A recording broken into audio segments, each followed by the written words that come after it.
Hey everybody, and welcome back to Code Review Guru. My name is Light, and I'm basically taking you on a journey for me achieving the CSSLP as well as the OSCP certifications. Currently, we're working on Capture the Flag with HackerOne. I've already captured 3 flags, but I wanted to bring you all in, so I don't go too far ahead. It might take me a while to put out a video, basically because I have to go through the activity, write down what I did, be able to regurgitate it, and also restart all this so that I can go through it again with you guys. So, yeah.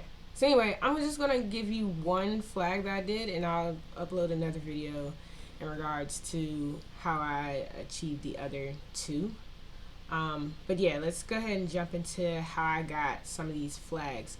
And I'm just gonna basically go off the cuff and say this to me was a injection activity.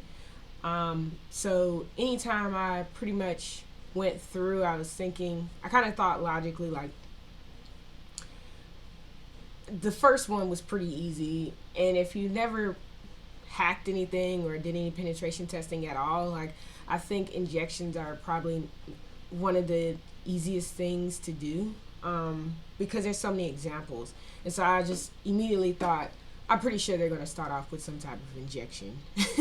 So that being said, I pretty much did everything injection wise I could do, and I have a pretty strong feeling that the 4th flag might be an injection type vulnerability as well.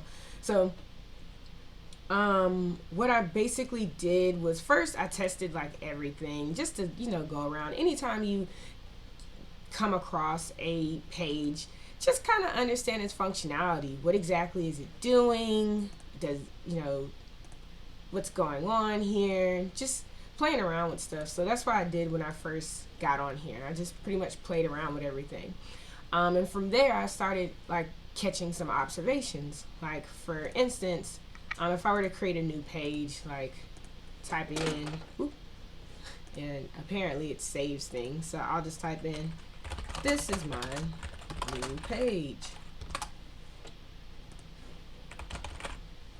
and type some stuff there. So here I see, okay, I got a new page, great. But then I look at the URL and I see page 9, and I'm just like, oh snap, page 9, okay, cool. Let's see if anything else comes up as like page 8 or anything like that. So I went to the different ones. I saw, okay, page 1, page 2, and then I saw that it jumped immediately to page 9, and I was like, let's look at create page, and that didn't have anything. So of course the first thing I did was start tampering around with a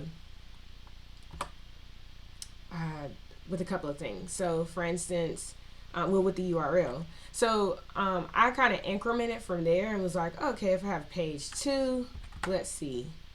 Okay, what about page 3?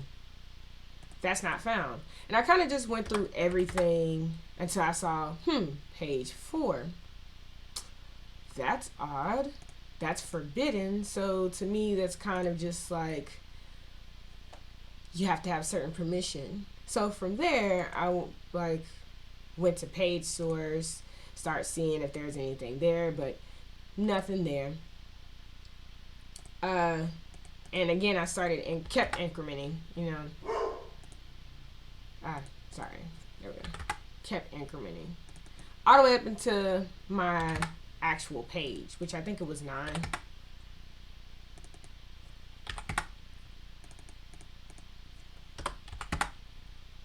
Okay, and so I went up a little higher too, saw that wasn't there.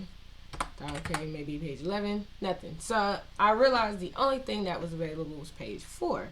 So understanding that, I started playing around, just seeing, okay, what exactly can I do? Let me go back here, because there we go. I just be going back forever. So I started thinking, like, how could I get into that page? And I did it with this little trick here. So I kind of clicked on here and I noticed, oh, I could edit this page. And then I saw right here that my page was here. It says edit page 9. So I was like, what if I do edit page 4?